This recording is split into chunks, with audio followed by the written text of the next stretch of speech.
There were once 2 grandmas, and they happened to be my own.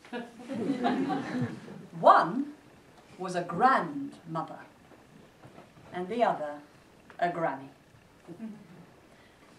The nature of the relationship between my grandmother and me began as soon as I was born.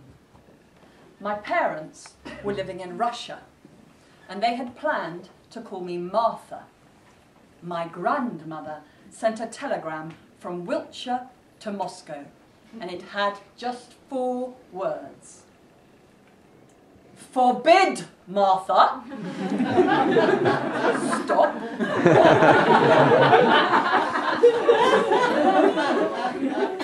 Insist, Jocasta. Stop. I ended up being called Eka. We came back to England when I was still a baby, and my mother, sister, brother and I spent part of every childhood summer at my grandmother's house. Once we'd gone through the gate, the long journey down the drive began.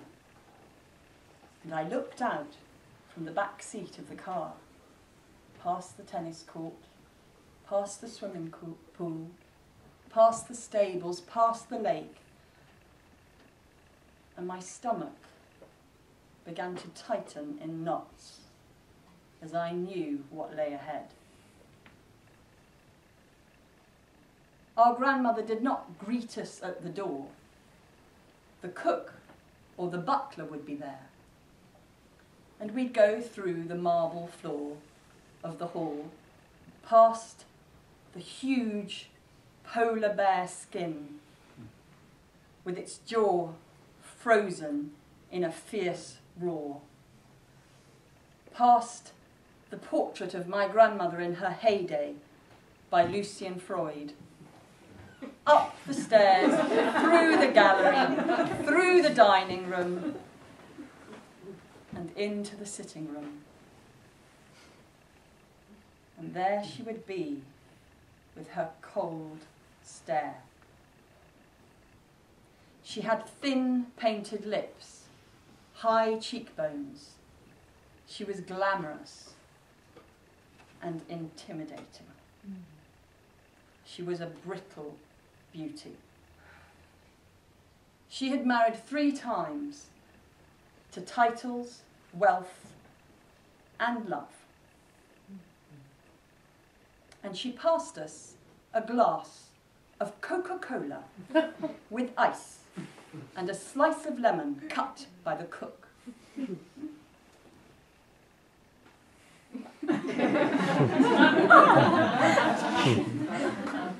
And we rarely saw her again after that.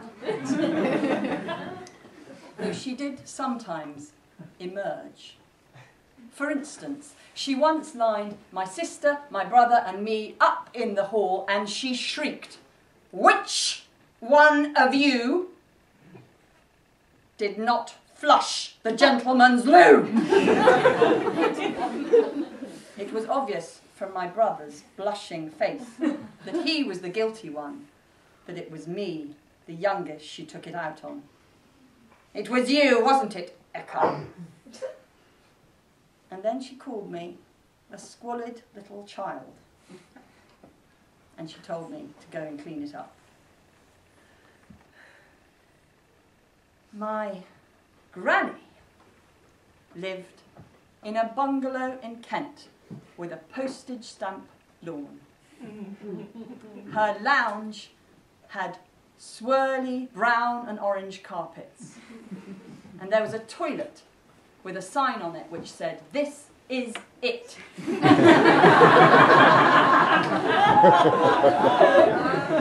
The loo roll was like greaseproof paper. But our granny greeted us on the doorstep and gave us the most enormous warm hug. She had a big round face, and she had heavy black-rimmed NHS glasses. She celebrated her golden wedding anniversary with my granddad. They were Methodists, and they didn't drink, and they didn't play cards on Sunday. And in her lounge, she taught me how to thread a needle, how to sew, how to draw, how to look at flowers. And there was a visiting blackbird, and she encouraged me to have a friendship with it.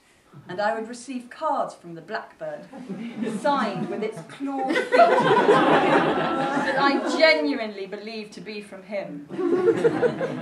And when we went to the seaside, and we'd swam, we'd got cold, we'd shiver up to her windbreaker, and from her thermos flask, she'd pour hot custard over bananas. And in her tiny kitchen, she showed me how to use a mangle without crushing my fingers, as some people had, she dramatically told me. And she taught me how to bake cakes, creaming the butter and the sugar. And if the butter was hard and I gave up fairly soon, I'd hand the bowl to Granny, and Granny would whisk it with ease, and she'd teach me First and Second World War songs. Goodbye, goodbye, wipe your tear, baby dear, from your eye. Though it's hard to part, I know, I'll be tickled to death to go, so don't cry, don't sigh. There's a silver lining in the sky. Well, my granny encouraged me to bake and eat cakes.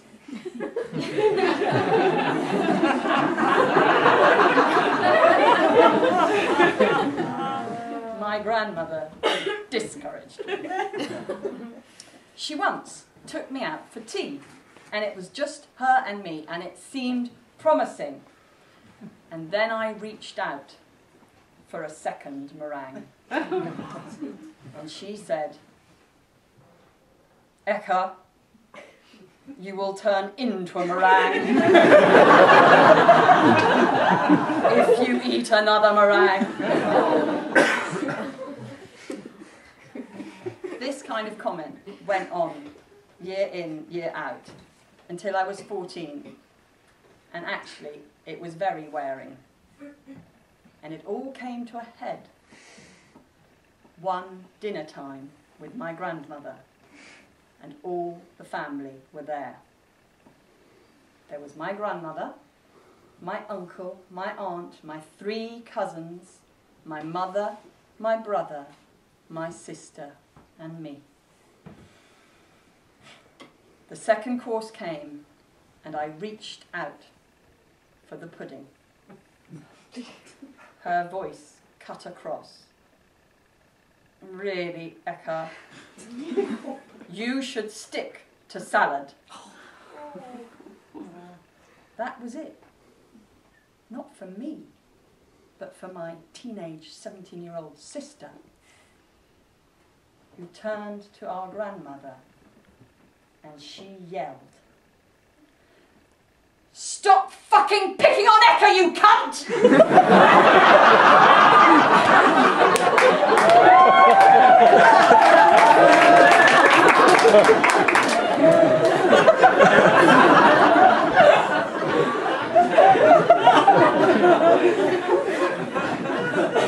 Your reaction was not the reaction of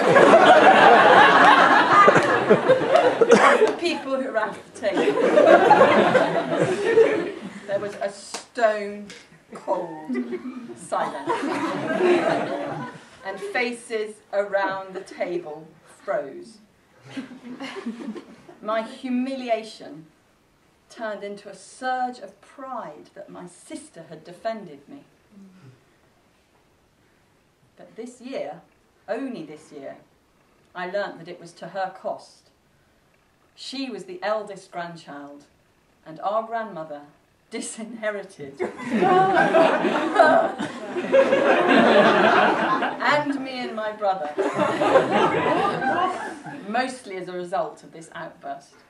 And all the riches went to my eldest cousin on the other side, who lived in a castle.